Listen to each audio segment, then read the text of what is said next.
T'as vu? J'ai réparé ma montre. J'avais dit, dans le premier épisode, que j'attendrais tes retours pour te faire une vidéo sur la surface. J'y ai réfléchi et je me suis dit, au lieu de faire une vidéo sur la surface, pourquoi ne pas faire une vidéo sur tous les produits que j'ai utilisés jusque maintenant pour faire du dessin numérique? Pourquoi? Parce que là, je commence à tout doucement me renseigner pour mon futur modèle. Bon, ce modèle-là de surface me convient encore une fois parfaitement. C'est juste que elle a plus de 4 ans, dans mes souvenirs. Je commence à ramer un petit peu. Donc, je vais pas en changer maintenant, j'en changerai certainement l'année prochaine. Mais comme je suis en recherche, je regarde un peu ce que les autres constructeurs font. Et il y a des modèles qui me font quand même bien baver, oui je sais. Moi j'adore ça, j'adore ce truc-là, donc chacun son truc au bout d'un moment. Du coup je me suis dit que potentiellement, en tant que dessinateur, tu vas peut-être arriver à un moment où voilà, tu auras envie d'acheter ce type de tablette, tout ça. Et comme moi aussi je regarde énormément de chaînes YouTube d'autres dessinateurs qui font des reviews de tablettes et ce compagnie, je me suis dit que potentiellement mon parcours, en tout cas j'espère, mon parcours pourra potentiellement t'intéresser. Les différents outils que j'ai testés pourront peut-être t'aiguiller sur ton choix. Même si j'avoue que là, c'est des anciens modèles, mais c'est plus pour parler de philosophie de dessin numérique que de matériel vraiment en soi. Alors déjà, comme tu peux le remarquer, tout ce que tu as ici, même si ce sont des anciens modèles, tous correspond à un style de dessin numérique nomade. J'ai pas de station de dessin telle que la Wacom Cintiq ou ce genre, ou Yuon fait ça aussi, Yuon, je sais jamais comment on prononce, bref. De station de dessin qui se pose, qui est reliée à un PC et donc qui suppose que tu dessines que à ton bureau et c'est tout quoi. Tu peux même pas forcément trop la balader quelque part puisqu'il faut que ce soit relié à un PC. Enfin, j'ai jamais testé donc je te dis ça comme ça, j'ai l'impression que ça fonctionne de cette manière là. On peut déjà diviser en deux parties. Là d'un côté tu as Microsoft, concrètement, hop, on va essayer de rien casser. Et là oui c'est vrai que si je montre pas ce que c'est à l'intérieur on comprend pas trop, mais ce sont des iPads. Attention, c'est le premier iPad. Et c'est un nouvel iPad. Mais alors, je vais pas te faire de review de tout ça, t'inquiète pas, c'est pas le but, parce que là tu vas te dire, il parle d'ancien modèle, qu'est-ce qu'on en a à foutre, exactement. Mais c'est juste pour te montrer un petit peu par quoi je suis passé avant de trouver ce que vraiment je cherchais au niveau du dessin numérique. Déjà, pour être clair par rapport à ma situation, parce qu'il faut que tu comprennes ce qui m'a amené à acheter ces produits-là, ce que je recherche moi dans le dessin. Je suis donc illustrateur et auteur, je suis en auto-édition sur tout ce que je produis, donc comme je te le disais dans la vidéo précédente, j'ai besoin d'un outil qui me permette de dessiner, bien sûr, mais aussi de gérer toute la mise en page et tout ce qui va constituer le livre, mis à part l'impression, que je ne gère pas. Mais tout le reste, il me faut un outil qui puisse gérer ça. Dans l'idée, je suis aussi quelqu'un de très nomade, j'aime l'idée de pouvoir dessiner où je veux et quand je veux. J'ai une famille, j'ai un petit travail à côté, ce qui fait que j'ai pas forcément le temps de me poser pour dessiner.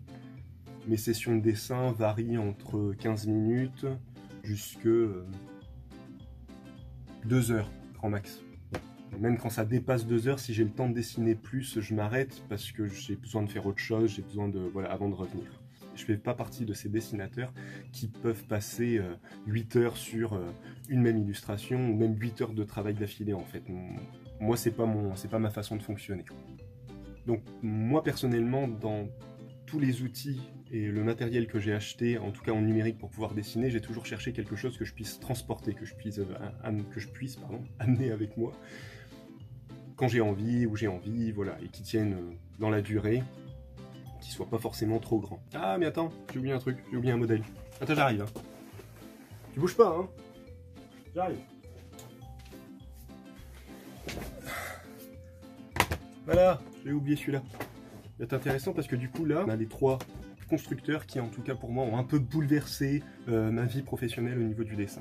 Je ferai une vidéo à part pour tout ce qui est smartphone, parce que pour moi en tout cas dans la façon dont je dessine et dont je me sers de tout ça, c'est encore une autre partie.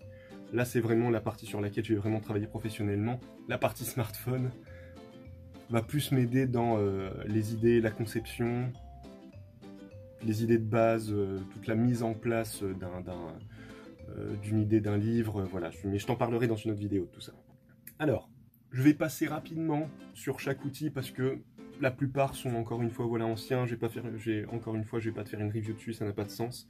Mais je vais passer rapidement pour te donner ce que ça m'a apporté, ce que j'ai pas forcément bien aimé dans ces produits-là.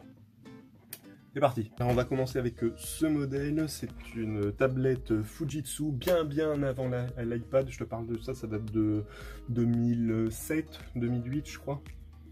Déjà 10 ans. Premier grand pas dans tout ce qui est tablette PC, donc faut savoir juste, je vais essayer de faire court, mais il faut savoir que à la base c'est pas du tout fait pour le dessin, cette tablette là en fait, ce sont des tablettes utilisées généralement dans les chantiers ou dans le milieu médical, de ce que j'ai pu voir à l'époque. Et pas du tout fait pour le dessin, mais l'avantage c'est donc que tu as un stylet intégré et que ça tourne sur Windows. Je vais essayer de te le brancher pour voir si ça marche encore, on va voir, ça va me rappeler des souvenirs. Alors, bon, déjà il démarre, c'est une bonne chose. On va changer d'angle de vue, tiens. Donc voilà, l'idée c'est que tu pouvais dessiner avec. La surface n'est pas du tout tactile, donc tu peux poser. L'avantage c'est que tu peux poser ta pomme comme tu as envie. Désavantage c'est qu'il faut tout faire au stylet.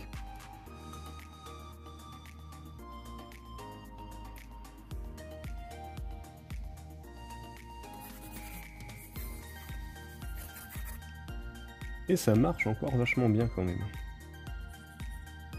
Alors déjà, le truc que j'aimais bien avec ce modèle, c'est que l'écran était mat. Et du coup, tu as un espèce de grain sur l'écran qui fait que tu n'as pas cette sensation de vitre que tu as avec d'autres modèles. Avec les modèles actuels surtout. Et du coup, tu as une vraie sensation de dessin. On n'est pas encore sur des imitations de papier, de filtres papier comme ils font chez Apple avec leur iPad Pro, que j'aimerais bien tester. Je t'expliquerai pourquoi je me galère à choisir. Bon, c'est un modèle à la base qui m'a quand même coûté 2000 €. Hein, parce que du coup, encore une fois, voilà, c'était un truc fait à la base pour les professionnels, pas du tout fait pour quelqu'un qui veut juste se mettre au dessin ou quelque chose comme ça. Donc, et comme tu peux le voir, on est sur Windows XP. Mais voilà, la sensation de dessin est encore vraiment là, et encore super... c'est encore super agréable à utiliser, quoi, y a pas à dire. J'en suis vraiment content de ce modèle-là, il m'a coûté la peau des rouleaux, mais j'en suis encore vraiment content. Bref, on va pas s'attarder dessus. Moi, je vais continuer à jouer un petit peu avec en dehors de la vidéo, parce que voilà. Mais on va pas s'attarder dessus. Ce que je peux te dire dessus, c'est que voilà, nickel. Pour du dessin, ça a été vraiment une révélation pour moi de dessiner directement sur l'écran. C'était mon premier modèle avec lequel je pouvais dessiner directement dessus. Donc bien sûr, ça m'a coûté assez cher, mais voilà quoi. J'ai fait le premier tome de Belle Couette avec ça. J'ai fait énormément de dessins, de commandes de dessin avec. C'était vraiment un super modèle.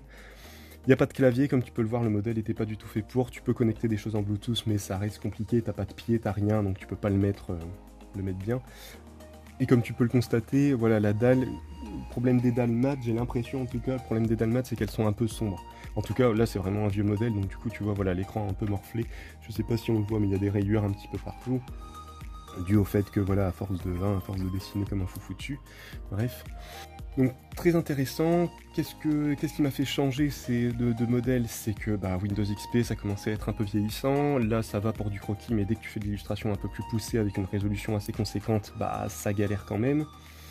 Et le truc est quand même vachement lourd. Et en fait, alors je sais pas si on va le voir là, mais à l'époque tu avais un capteur de mouvement qui faisait que tu pouvais pas trop... Là ça va encore. Et voilà. Chaque sensor, comme tu peux le voir ici. Et donc qu'est-ce que ça veut dire? Ça veut dire qu'en fait il met il met le disque dur en veille ou bref, il bloque un peu, il ramait un petit peu dès que tu bougeais un petit peu trop l'écran parce qu'il sent du mouvement et que visiblement sur ces modèles là, comme ils n'étaient pas encore très aussi sécurisés que l'iPad ou que la Surface et tout ça, tu pouvais pas trop les balader et continuer de dessiner sans que ça se mette un petit peu à ramer, donc fallait quand même se poser pour pouvoir dessiner dessus. Voilà, c'est à peu près... voilà, pour ce modèle-là, on va s'arrêter là. On va passer à autre chose. Ensuite, vient l'iPad. Là, on ne le voit pas très bien. Mais c'est un attention, ça aussi, petit moment historique. Premier iPad, même si bon, ça date de pas si longtemps que ça, mais quand même. Et ça, c'est un nouvel iPad, ça, du coup, ça doit être le 3. Enfin bref, ce sont des vieux modèles aussi. Donc pareil, pas de review dessus, ça n'a pas de sens. Par contre, j'avais toujours celui que je t'ai montré juste avant, le Fujitsu Siemens, et du coup je suis parti là-dessus parce que le produit était, quand il est sorti, était hyper séduisant. Le fait de voir des gens commencer à dessiner avec des stylets dessus était vraiment sympa.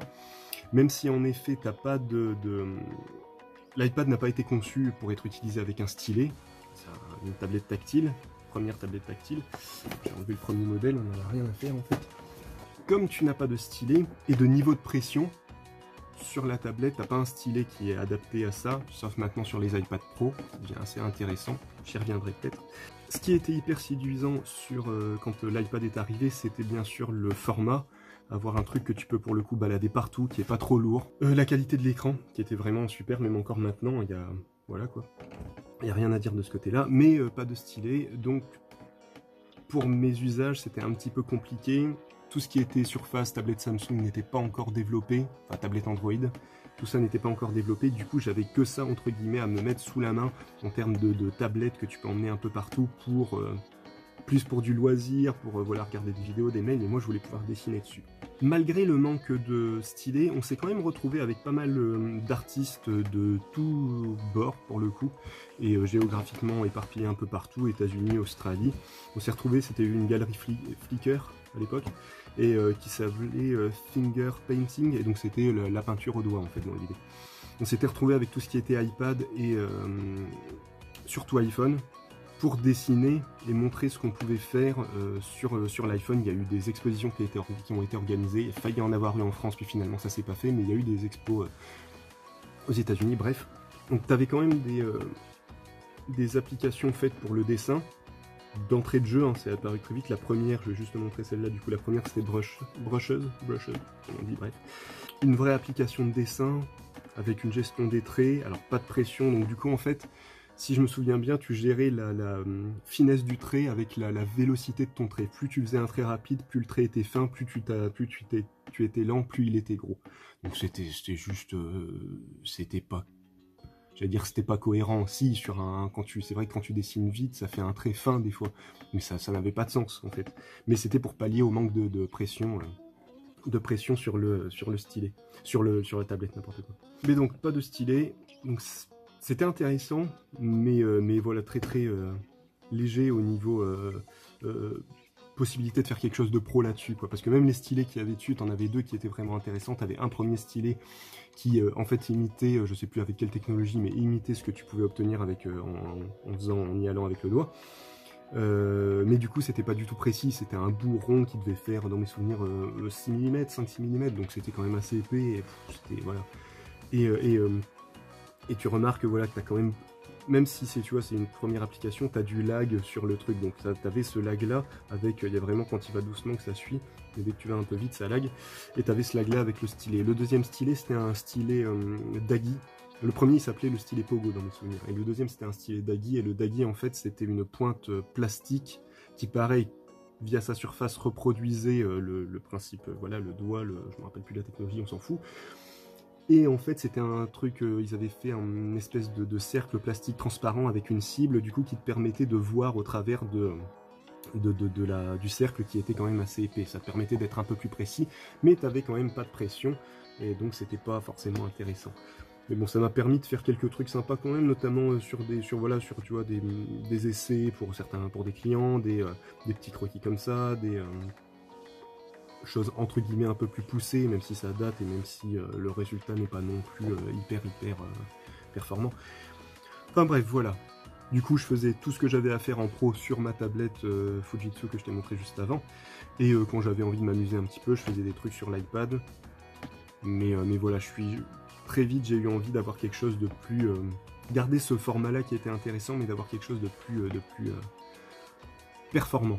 Et là, comme je suis tout doucement en recherche d'un nouveau modèle, comme je t'ai dit au début de la vidéo, je commence ça faisait un petit moment, en fait, depuis cet iPad là je suis pas revenu chez Apple, et du coup je lorgne tout doucement vers l'iPad Pro, que j'ai pu tester, qui est vraiment intéressant au niveau du stylet.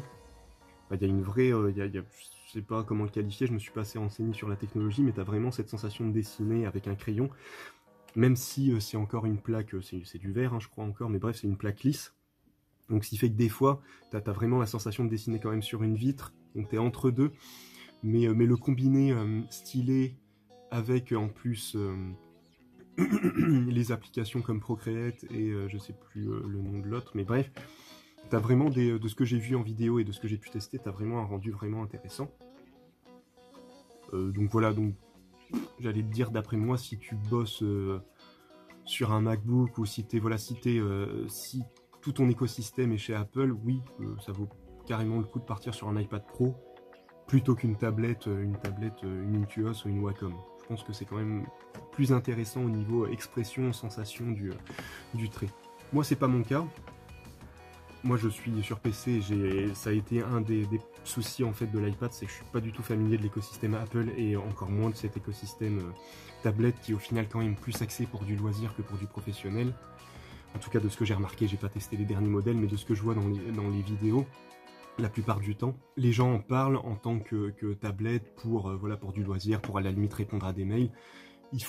Certains qui font un peu de montage vidéo, un peu de dessin, mais t'as rien de...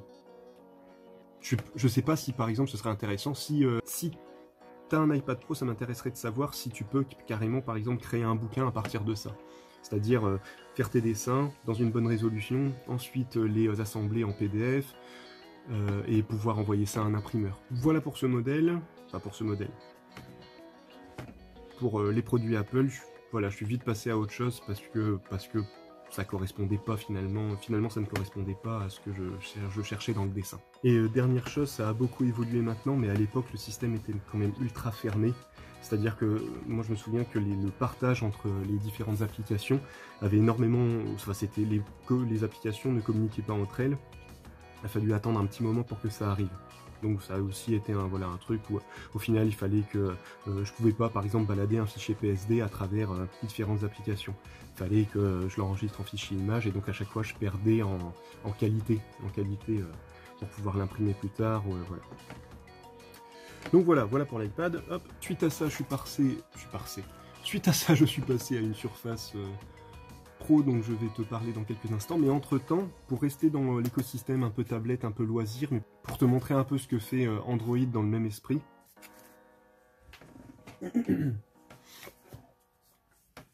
J'ai investi, c'était en 2016, dans une Galaxy Tab A, donc avec pareil, un stylet intégré, parce que pour moi c'était forcément le truc intéressant, qui a dû me coûter 300 €, j'ai pas parlé de prix jusque là, bah si, ouais, le Fujitsu, donc 2000 €.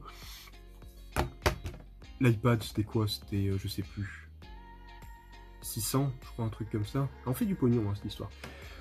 Et là 300. Et au final, j'ai découvert l'écosystème Samsung avec les Galaxy Note, notamment le Galaxy Note 2, ça a été mon premier smartphone avec un stylet, et ça aussi, ça a été une révolution, mais je t'en parlerai justement dans une autre vidéo, parce que sinon ça va faire beaucoup trop long. Suite à quoi je suis vraiment tombé un peu amoureux de l'écosystème Samsung et des produits Samsung, notamment sur les modèles qui intégraient un stylet. Donc après avoir pas mal bidouillé sur ma Surface Pro, je cherchais un petit pareil, un truc que je pouvais emmener un peu partout parce que la Surface Pro coûtait assez cher et j'avais un peu peur de la balader. Maintenant je prends un peu sur moi. Et du coup je cherchais quelque chose que je pouvais balader, que je pouvais emmener dans le métro, dans le bus, où je pouvais gratter, dessiner des petits croquis dès que j'en avais envie. Et donc je suis tombé, après plusieurs recherches, je suis tombé sur ce type de modèle qui est pas trop onéreux pour le coup, même si c'est quand même 300 €. Mais bon, pour 300 € pour te montrer, du coup, t'as quand même une tablette, si j'arrive à enlever le stylet, une tablette sous Android, avec un stylet intégré dans la tablette, comme ça t'es sûr de pas le paumer. Donc ne serait-ce qu'avec l'application de base, t'as quand même un rendu, somme toute, sympathique. Avec prise en compte, de la pomme, donc du coup, tu peux demander à activer que le stylet et pas les doigts, ce qui fait qu'avec les doigts tu vas pouvoir vraiment zoomer, mais il va pas dessiner avec. Moi ça m'a vraiment convaincu en termes de croquis, super tablette que tu peux, qui est vraiment pas lourde, donc tu peux vraiment l'embarquer où tu veux, le stylet directement dedans, t'es sûr de pas le perdre.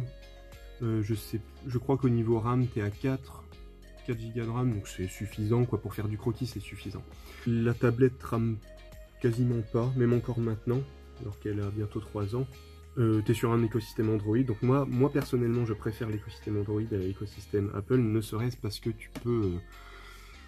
je sais pas si c'est d'actualité, ce que je vais dire, peut-être qu'Apple a fait des progrès de ce côté-là, mais moi à l'époque, sur Apple tu pouvais pas explorer tes fichiers. Alors que là, voilà, tu as un explorateur de fichiers, tu peux télécharger à partir de ta tablette, donc ça change pas mal la donne. Alors, par contre, oui, ça reste un écosystème tablette, donc forcément, ça a ses limites. J'ai pas testé de vraiment faire tout le boulot que je fais sur Surface là-dessus.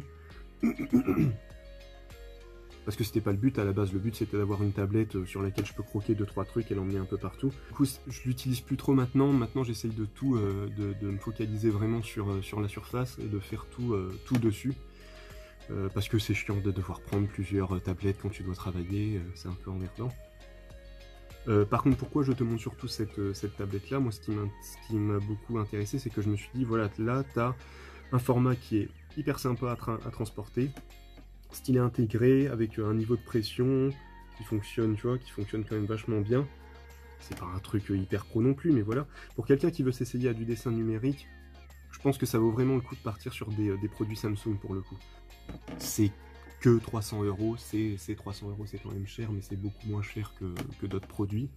Donc pour moi, hyper sympa pour démarrer le dessin numérique et avoir quelque chose vraiment très plaisant à utiliser, que tu peux utiliser partout. Mais ça en reste là pour moi. Ce type de tablette, je me dis, travailler professionnellement avec un clavier, quid de la taille de l'écran, avec une souris, voilà, est-ce qu'on peut la connecter? Je pense que oui, c'est du Bluetooth, donc je suppose que oui. Mais voilà, quid de ça.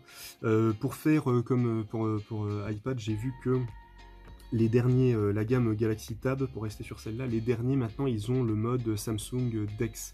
Alors Samsung DeX, pour faire rapidement, c'est un mode qui permet de transformer ton écosystème tablette en écosystème PC. Donc c'est-à-dire que il va se mettre en mode paysage, tu vas retrouver une barre des tâches en dessous, et une barre des tâches, un menu démarrer, tes icônes, et tu auras plus plein écran. Tu vas pouvoir avoir tes icônes fenêtrées sur ton écran, et du coup tu peux retrouver un espèce d'écosystème PC, mais quand même avec les performances de ta tablette. Donc j'ai pas encore pu tester ça, j'ai pas encore été assez loin, mais du coup je me dis sur les futures générations de tablettes Samsung, pourquoi pas. J'ai pas testé non plus la gamme Galaxy Book. Si tu as testé tout ça, n'hésite pas à me le dire dans les commentaires, ça m'intéresserait vraiment d'avoir des avis sur ceux qui ont testé d'autres tablettes, parce que moi, comme tu vois, mon matériel est quand même vieillissant de ce côté-là. Mais encore une fois, il me semblait intéressant de t'en parler pour te montrer un petit peu les différents trucs que j'ai trouvé intéressants chez les différents constructeurs. Donc voilà, pour la tablette Samsung. Voilà, encore une fois, super modèle, super intéressant à transporter. Mais voilà, pour faire quelque chose de vraiment professionnel et travailler vraiment dessus, avoir tout dessus, je ne sais pas. Je pense pas. Naturellement, j'irai pas sur ce modèle-là. Voilà. Voilà, on arrive enfin au dernier outil que j'utilise depuis maintenant 4 ans et qui correspond, comme je te le disais dans la première vidéo, parfaitement à mes attentes, qui est donc la gamme Surface Pro. Pourquoi elle correspond à mes attentes? Parce que là, du coup, on retrouve une interface un peu tablette et en même temps un PC. Donc du coup, si j'ai envie de m'en servir en tant que tablette un peu loisir, la détacher du clavier comme je t'avais montré, bah, je peux.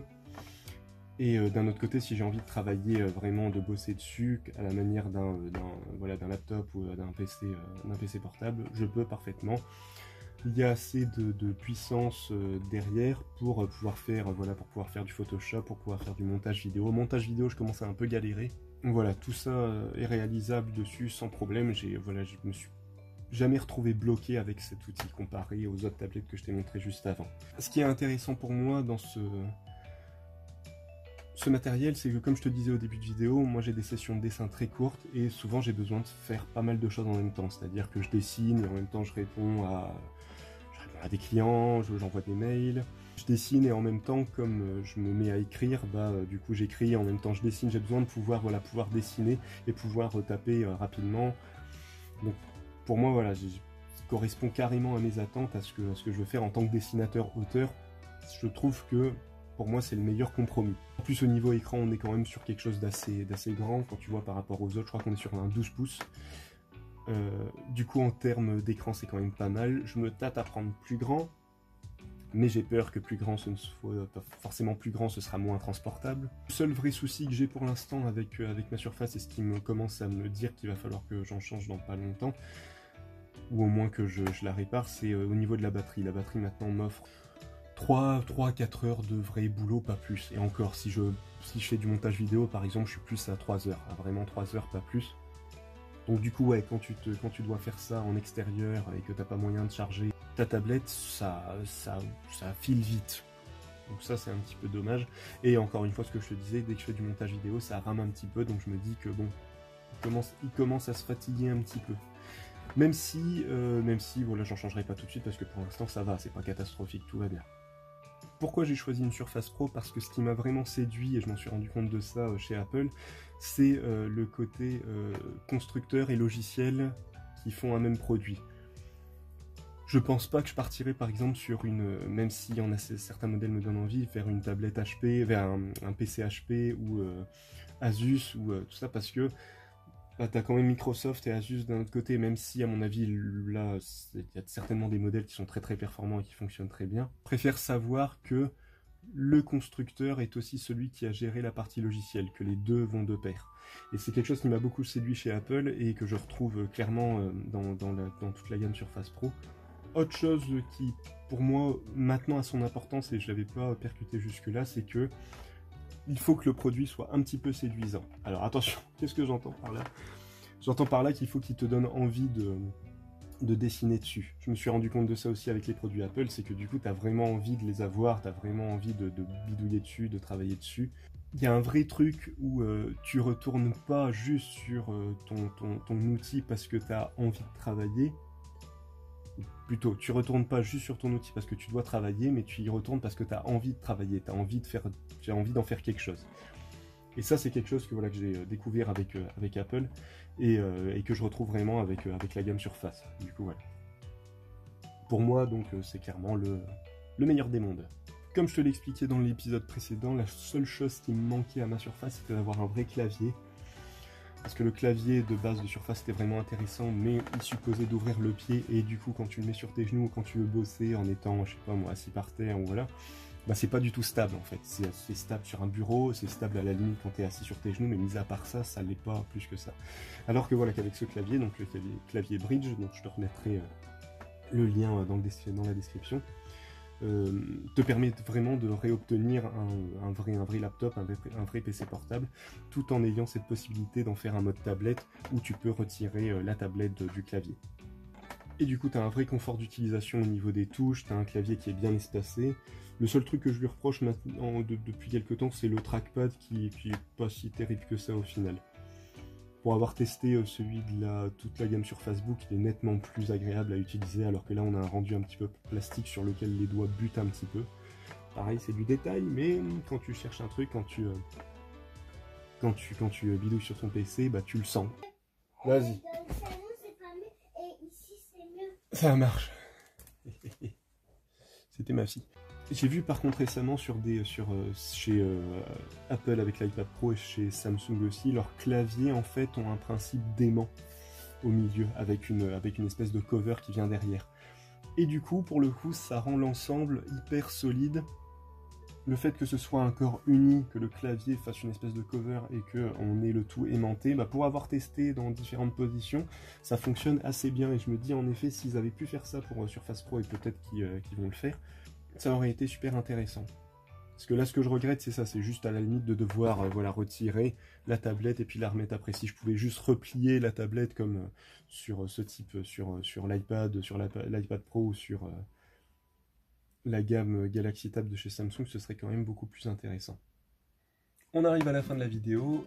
J'espère que j'ai pu t'aider, t'aiguiller sur certains choix. J'ai essayé d'entrer dans le détail tout en étant succinct et puis vraiment de parler de la philosophie de chaque produit sans forcément parler du produit en soi parce que ce sont des vieux produits donc il n'y a pas trop d'intérêt à te dire ce modèle-là il est génial parce que bon, il y a beaucoup mieux maintenant. Mais voilà, je voulais essayer de te montrer les différentes... vu que je suis passé par les trois constructeurs, je voulais essayer de te parler un petit peu des trois trucs. Tiens, bah, je vais essayer de résumer. Si je devais résumer, je te dirais que Mon expérience Apple a été super intéressante au niveau du confort d'utilisation, au niveau des applications testées. Le store est quand même hyper bien fourni et hyper pro comparé au store d'Android, je dirais ça. Ce qui est dommage vu que pour moi l'écosystème reste un écosystème tablette loisir et pas forcément un écosystème pro. Je parle bien de l'écosystème des tablettes et pas de l'écosystème Mac. Mais je pense que pour des gens qui bossent avec du matériel Apple, l'iPad Pro reste la meilleure solution. Surtout que j'ai vu qu'ils ont sorti un clavier Logitech qui est visiblement plus performant et plus adapté à l'iPad que le clavier de chez Apple, de ce que j'ai vu. Je te mettrai le lien aussi, ça pourrait potentiellement t'intéresser si tu bosses là-dessus. Voilà pour Apple. Mon expérience Android, hop, très intéressant au niveau de la personnalisation. Très intéressant là c'est plus le produit Samsung que l'Android en soi, mais du coup les produits Samsung pour moi restent super intéressants pour quelqu'un qui veut se mettre au dessin numérique et qui n'a pas un énorme budget. Donc voilà, encore une fois, je l'ai eu 300 € à l'époque, elle est encore d'actualité, donc à mon avis là elle doit être encore moins chère. Et tu as un stylet intégré, tu peux y mettre un clavier et une souris en Bluetooth, du coup, voilà. Ça reste un super produit low cost, on va dire, pour démarrer du dessin numérique sur tablette. Et enfin, du coup, la gamme Surface, qui pour moi reste le meilleur compromis que j'ai trouvé, la tablette sur laquelle je peux vraiment tout faire. Je peux faire du croquis, je peux dessiner de l'illustration pro finie, je peux répondre à des commandes clients, je peux faire du montage vidéo, et je peux aussi faire du loisir avec, je peux aussi regarder des vidéos, enfin tout ce que tu peux faire avec une tablette un peu basique. Le seul souci, ça reste le prix, ce sont des produits qui sont assez chers, là pour le coup l'iPad Pro c'est pareil, mais produits assez chers. Si tu es un utilisateur plus Microsoft que Apple, c'est clairement pour moi l'outil qu'il te faut, l'outil qui va correspondre à tes besoins. Si tu as la moindre question, n'hésite pas à me la poser et j'essaierai de répondre à tout le monde. Sur ce, je te souhaite une excellente journée, soirée, matinée et je te dis à la prochaine.